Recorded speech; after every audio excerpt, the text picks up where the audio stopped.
tidak hanya untuk menahan dahaga, akan tetapi bagaimana setiap kita ini memahami tujuan yang mendasar al-ghayah al-asasiyah, daripada mana tujuan ketika Allah Subhanahu wa taala perintahkan kita untuk berpuasa di dalam bulan Ramadan ini.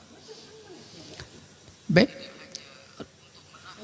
rujukan kita pada malam hari ini saya ingin menyampaikan satu keterangan yang ada di dalam kitab Khosais Ummatil Muhammadiyah Sayyid Muhammad bin Alawi Al-Maki Al-Maliki.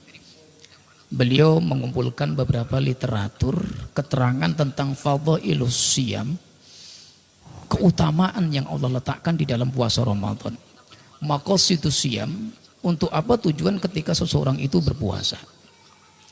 Ada beberapa poin yang harus kita pahami. Ramadan kita ini menjadi Ramadan yang sempurna, walaupun di tengah kondisi yang luar biasa beratnya ujian di saat ini. Kita tidak bisa sholat berjamaah di masjid, kita tidak bisa tarawih di masjid, kita tidak bisa maksimal bersedekah seperti tahun-tahun yang dulu, di mana kita bisa ke masjid takjil, berbuka puasa, iftar bersama. Di tahun ini kita serba terbatas. Nah, akan tetapi bagaimana dengan keterbatasan ini kita tidak boleh berkurang sedikit pun pahala yang dulu dengan pahala yang sekarang. Kalau bisa dengan kondisi seperti ini, justru pahala yang kita dapatkan lebih tinggi dibanding puasa Ramadan yang lalu. Nah, bagaimana dengan tujuan seperti ini bisa kita raih? Tentu pertama, ma'rifatul asasiyah. Jadi ma'rifatul maqasid al-asasiyah, mengetahui tujuan dasar untuk apa kita ini diperintahkan berpuasa. Maka seseorang yang paham dengan tujuan yang paling pokok di dalam ia beribadah puasa, dia tahu betul untuk apa dia berpuasa, dia tahu betul kenapa dia disyariatkan berpuasa, maka dia akan berpeluang untuk mendapatkan kesuksesan di dalam ibadah puasanya. Al-Imam Izzuddin bin Abdissalam dalam atau Maqasidus Shaum, beliau mengumpulkan beberapa keterangan juga, keterangan yang lain yang tidak bisa kami sebutkan satu persatu. Maka orientasi yang paling mendasar adalah seseorang ia dengan puasa Ramadannya, maka ia harus punya orientasi akhirat, orientasi untuk mendapatkan kebahagiaan akhirat. Dan kebahagiaan akhirat itu, jadi Allah Subhanahu wa taala telah mempersiapkan balasan kepada kita selaku hamba-hambanya, dan sebaik-baik balasan di akhirat itu adalah surga.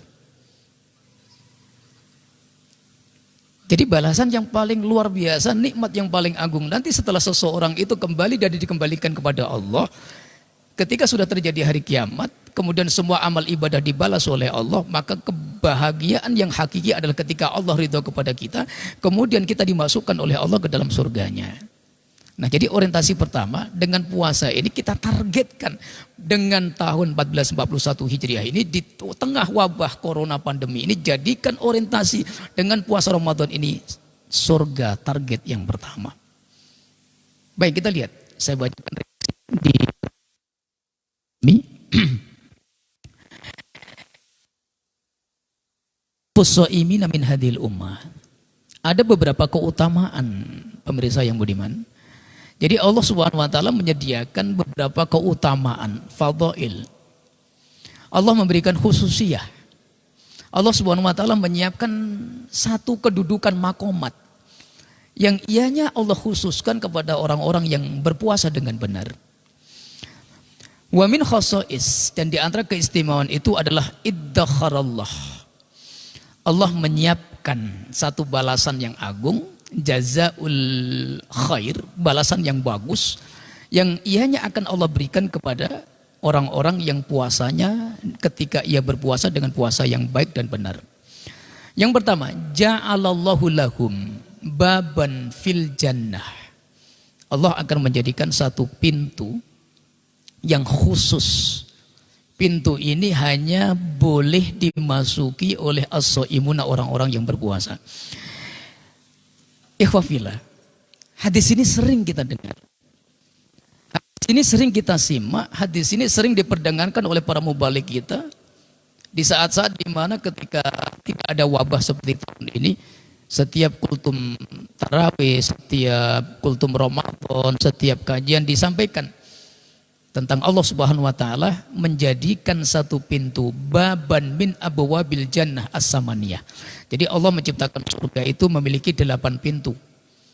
Di antara 8 pintu ini ada satu pintu babun khasun, ada pintu yang khusus yang ianya akan dimasuki as-shaimuna, orang-orang yang ianya berpuasa. Jadi surga itu ada 8 pintu. Samaniyatu abwab, ada babus sholah, pintu yang dimasuki oleh orang-orang yang sempurna sholatnya, ahlus sholah, yuksiruna fi sholati. Ada babus sodaqah, pintu yang dimasuki oleh orang-orang yang ahli zakat, ahli sedekah. Ada babul jihad, pintu yang dimasuki oleh orang-orang alladzina yujahiduna fisabilillah, orang-orang yang senantiasa hidupnya dihabiskan untuk berjihad di jalan Allah. Ada pintu namanya babur royan, pintu kepuasan. Ar-royan, ma makna ar-royan? Para ulama sepakat ar-royan dikatakan babur royan, ini pintu kepuasan. Kenapa dikatakan pintu kepuasan? Karena orang-orang yang berpuasa, ketika mereka berpuasa menahan haus, menahan lapar, maka ketika ia di akhirat mendapatkan surga melalui pintu ini, maka pintu ini adalah pintu bagi orang-orang yang sering menahan rasa hausnya. Namanya wa yuqalu babur royan. Sebagaimana hadis Nabi SAW dari Sahal bin Sa'ad. Yang hadis ini diriwayatkan oleh Imam Bukhari dalam kitab Jami' Sahih Al-Bukhari, dan Imam Muslim juga memasukkan dalam kitab Jami' Sahih Muslim. Hadis ini muttafaqun alaih, artinya ittafaqa Al-Imam Bukhari dan Imam Muslim menyepakati bahwa hadis ini adalah hadis yang sahih. Bagaimana redaksi utuh sallallahu alaihi wasallam? Nabi pernah bersabda, inna fil jannati baban. Sesungguhnya di surga itu di antara beberapa pintu ada satu pintu yuqalu ar-royan, yuqalu lahu ar-royan. Ia disebut pintu itu ar-royan. Fayadkhulu minhu as-shaimuna yaumal qiyamati, dan akan masuk dalam pintu ini orang-orang yang ahli puasa. Maka la yadkhulu minhu ahadun ghairuhum, dan tidak akan masuk pintu ini kecuali orang-orang yang disebut oleh Allah as-shaimuna, ahlus siyam. Orang yang dikatakan oleh Allah orang-orang yang ahli puasa. Maka fayuqalu ala ru'usil ashhad, di dalam kitab ini disebutkan, jadi ketika sudah terjadi hari kiamat, orang-orang sudah intidhar, yantadiruna, mereka menunggu dibukanya pintu surga. Maka wayunadi munadin, ada malaikat yang ditugaskan oleh Allah. Maka dalam kitab ini disebutkan Allah menganugerahkan kepada mereka orang-orang ahlus siyam ini sa'atin adidatin, waktu yang macam-macam, kelapangan waktunya. Maka mereka diberikan oleh Allah Subhanahu wa taala. Wa madha'a alaih, dan orang-orang ini cirinya mereka tidak melewatkan sedikit pun waktunya dengan kecuali melakukan ketaatan kepada Allah Subhanahu wa taala. Jadi di redaksi keterangan dalam kitab Khosais ini disebutkan orang-orang yang mutakhassirun, orang-orang nanti ketika yunadi munadin tadi, ada malaikat yang disuruh oleh Allah untuk menyeru, maka orang-orang berharap, wayatamani mutamanin, orang-orang semuanya berharap, kita juga sama. Ketika nanti kita berkumpul di mahsyar sambil menunggu pintu surga dibuka, orang-orang sudah menunggu setelah dihisab, maka orang-orang berharap mudah-mudahan aku termasuk orang yang dipanggil oleh malaikat ini untuk melalui pintu yang dikatakan babur royan. Akan tetapi ternyata tidak semua disuruh oleh Allah, illas shaimun, kecuali hanya orang-orang berpuasa. Makanya orang yang menyeru malaikat ini diperintahkan oleh Allah bertanya atau menyeru ainas shaimuna, siapakah dan dimanakah kalian orang-orang yang ahli puasa? Nah, siapakah mereka? Di sini disebutkan orang-orang yang tidak pernah menyia-nyiakan sedikit pun waktu mereka ketika mereka indah syami, ketika mereka masih hidup dalam puasanya. Nah, sekarang kita lihat. Kira-kira sekarang pertanyaannya ikhwafillah yang ikut mengikuti live kami, siapakah mereka? Pertanyaannya sekarang adalah manis soimuna. Pertanyaannya adalah ketika Allah menyiapkan satu pintu di antara 8 samaniyatu abwab min abwabil jinan, di antara 8 pintu surga, Allah sebut ada babur royan melalui lisan Nabi SAW. Nah, pertanyaannya, ketika ainas shaimuna, di mana orang-orang kalian yang ahli berpuasa? Pertanyaannya adalah kita ini termasuk orang yang disebut oleh penyeru tadi, apakah nanti di akhirat kita ini termasuk orang yang ahli puasa atau belum? Nah, ini harus kita ketahui. Jelas orang puasa dia akan masuk surga. Dari mana dalilnya? Allah siapkan satu pintu khusus namanya babur royan. Artinya apa? Dengan babur royan ini menjadi satu garanti domanat jaminan dari Allah melalui biwasaili lisanin Rabbi Rasulullah SAW, melalui media lisan Nabi, bahwasanya ada garanti, ada garansi, ada domanat jaminan orang yang berpuasa pasti masuk surga. Karena Allah menciptakan satu pintu, wa yuqalu lahu babur royan. Kalau tidak ada babur royan mungkin ya, tetapi di sini adalah saudaraku, Allah sudah menyiapkan pintunya. Artinya apa? Orang dengan berpuasa dengan baik maka Allah akan siapkan surganya. Pintunya royan. Sekarang yang menjadi pertanyaannya adalah, sudah termasukkah atau belum kita menjadi bagian orang-orang yang akan diseru oleh Allah Subhanahu wa taala ini? Nah, inilah yang kemudian menjadi tanggung jawab dan tuntutan kita, tantangan kita di tengah-tengah pandemi wabah corona ini. Sudahkah puasa kita ini menyesuaikan atau memantaskan diri kita untuk menjadi bagian hamba-hamba Allah, ibadillahis shaimina, menjadi orang-orang yang menjadi hamba Allah yang mendapat kriteria as-shaimin tadi. Nah, sekarang pertanyaannya, apa tandanya? Nah, di sini adalah ada beberapa riwayat yang disebutkan, termasuk aqwalul ulama. Kami melihat ada beberapa keterangan orang-orang yang dimaksud as-shaimuna fi siyamihim, orang-orang yang ahli puasa dengan kriteria puasanya, ia akan mendapatkan maqamat as-shaimun yang nanti yadkhulunal jannah min babin khasin wa yuqalu lahu babur royan tadi, ia akan masuk pintu surga melalui pintu khusus tadi. Maka ia pertama yuhafizuna siyamahum, mereka akan menjaga puasa Ramadannya. Satu, dia akan menjaga puasa Ramadannya, menjaga hak-hak puasanya, menjaga puasanya selama syahrun kamilan, 1 bulan penuh. Jadi pertama tandanya dia akan menjaga puasa wajibnya. Kita tidak bicara saumun nafilnya dulu, kita bicara puasa wajibnya. Karena syarat untuk mendapatkan predikat shaimun yang masuk surga dengan pintu royan tadi, maka ia pertama yuhafizuna siyamahum, dia menjaga puasa Ramadannya. Yang kedua, orang-orang yang mendapat predikat puasa Ramadan dengan shaimun yang ia akan mendapatkan pintu royan ini, babur royan. Yang kedua, para ulama di sini menyebutkan orang-orang alladzina la yudayyi'una, orang-orang yang tidak menyia-nyiakan sedikit pun min auqatihim, dari waktu-waktu mereka inda syahri Ramadhana, ketika datang bulan Ramadan. Orang-orang yang tidak sedikit pun menyia-nyiakan diyaul auqat. Jadi mereka tanda-tandanya selain ia menjaga puasanya min jami'il mubtilat, dari perkara-perkara yang membatalkan puasanya, dari semua yang merusak, min nawakid, yang mencabut keabsahan puasanya.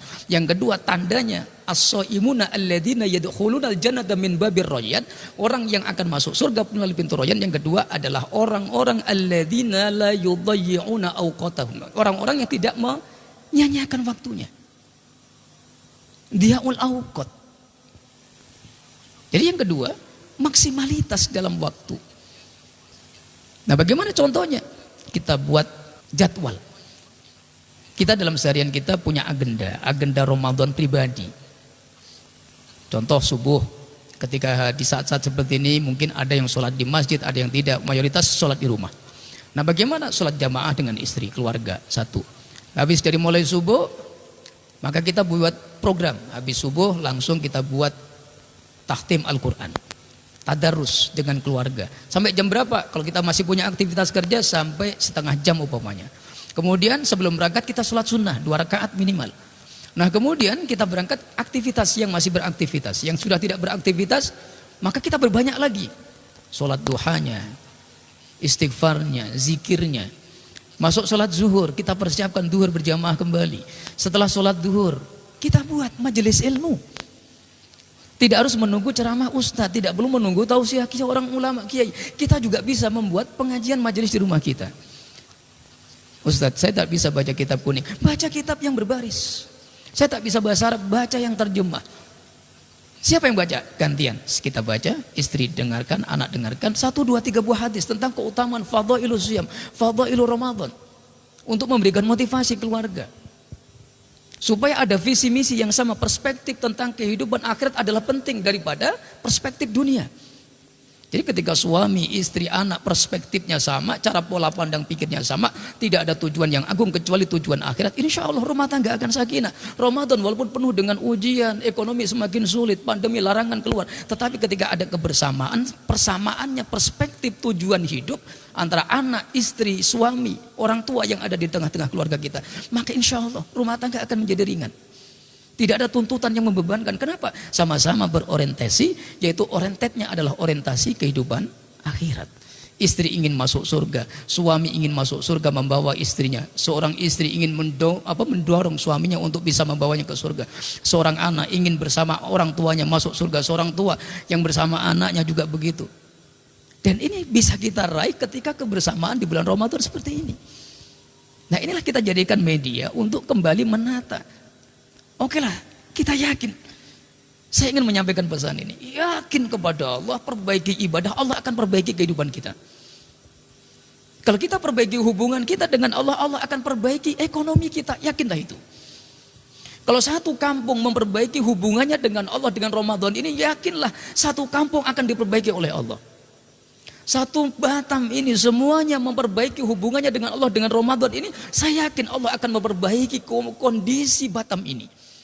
Kalau satu Indonesia, satu negeri ini semuanya masyarakatnya memperbaiki kembali hubungannya dengan Allah dengan Ramadan ini, saya yakin Allah akan memperbaiki keadaan Indonesia ini. Nah, kalau seluruh penjuru dunia ini, umat Islam memperbaiki hubungannya kembali dengan Allah Subhanahu wa taala, saya yakin Allah akan memperbaiki keadaan bumi ini. Nah, ini saudaraku yang dimuliakan Allah. Jadi orientasi sekarang kita tidak bicara ekonomi, kita tidak bicara bagaimana ekonomi global, kita tidak bicara bagaimana Batam setelah pandemi ini. Ayo kita sama-sama jadikan momentum Ramadan ini, kita sama-sama mengkoreksi, jadikan untuk mencari target akhirat. Bagaimana Ramadan ini kita jadikan supaya Ramadan ini ada nilai-nilai pahala, ada sawab, ada ujroh, ada target yang kita capai setiap tahunnya, yaitu keridhaan Allah dengan dibuktikan ada tanda-tanda kita sebagai ahlus surga. Tanda-tanda bahwa kita ini kelak juga akan dipanggil oleh Allah menjadi as-shaimuna, orang-orang yang ahli puasa, tidak menyia-nyiakan waktu. Matikan TV, kurangi menonton YouTube yang tidak bermanfaat. Jadi maksimalkan, lebih banyak melihat Al-Quran, lebih banyak berzikir, pegang tasbihnya yang sepakat dengan tasbih, pegang jarinya yang tidak sepakat dengan tasbih, perbanyak menyebut istighfar, perbanyak menyebut nama la ilaha illallah, zikirnya dikuatkan, sedekahnya dikencengkan. Jangan sampai ada waktu yang tidak mengandung nilai-nilai pahala. Dan ini orientasinya orang-orang yang akan mendapatkan predikat as-shaimuna alladzina yadkhulunal jannah min babin khasin alladzi yuqalu lahu babur rayyan. Menjaga puasanya dari anjamil muftirat, dari semua yang merusak, mubtilat yang membatalkan, mufsidat yang menghancurkan. Dengan cara apa? Dia jaga batasan-batasan syaraknya. Yang kedua, dia tidak menyia-nyiakan sedikit pun waktu yang Allah sediakan untuk mereka. Maksimalitas semuanya mengandung nilai ibadah. Ucapannya, perbuatannya, bahkan tidurnya sekalipun mengandung nilai ibadah. Makanya dalam bulan Ramadan, tidur itu ibadah. Walaupun hadisnya dhaif, tetapi walaupun ini ibadah, jangan bangun subuh langsung tidur, asar nanti baru bangun. Ini bukan ibadah, ini latihan jadi jenazah namanya. Jadi latihan mati. Jadi tidur boleh, tetapi niatkan dalam tidur bismillah, sebut nama Allah. Ya Allah, dengan tidur hamba supaya hamba bisa kuat kembali setelah bangun tidur untuk menguatkan ibadah saya kepadamu ya Allah.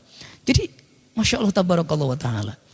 Jadi ahli surga ini tanda-tandanya. Puasanya diterima, kita lihat. Orang-orang yang menjaga puasanya, yuhafiduna siyamahum. Puasanya dijaga, anjamil muftirat, anjamil mufsidat, anjamil mubtilat. Dari semua perkara yang merusak, dari perkara yang membatalkan.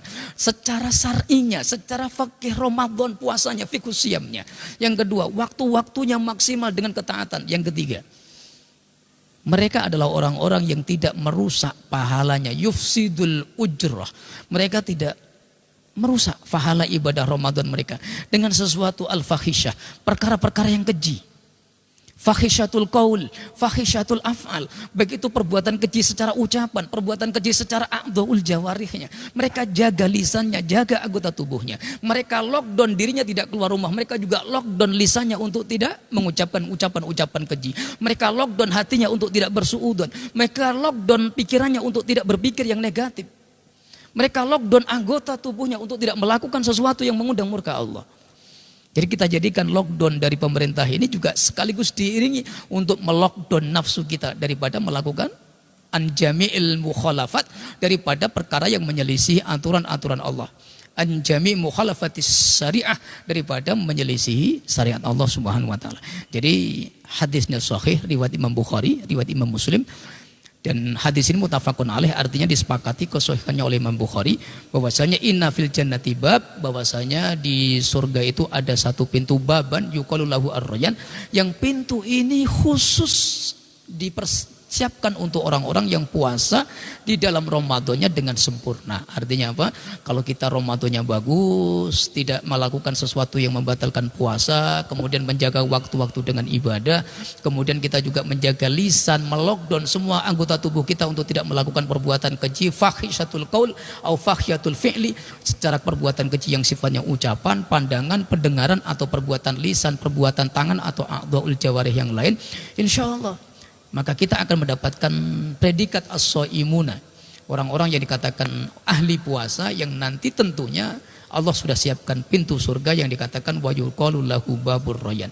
Jadi keutamaan target pertama, kalau kita paham dengan tujuan puasa ini bahwa ada target yang paling besar adalah keridhaan Allah. Bukti keridhaannya dibuatkannya kita surga oleh Allah.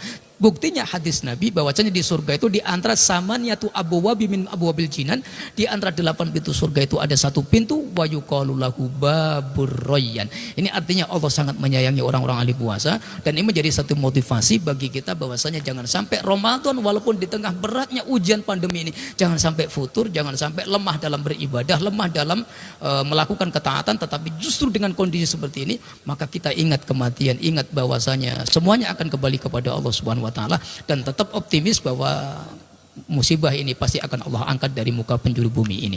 Baik, sebelum kita masuk sesi berikutnya, mungkin ada pertanyaan sebelum kita lanjutkan.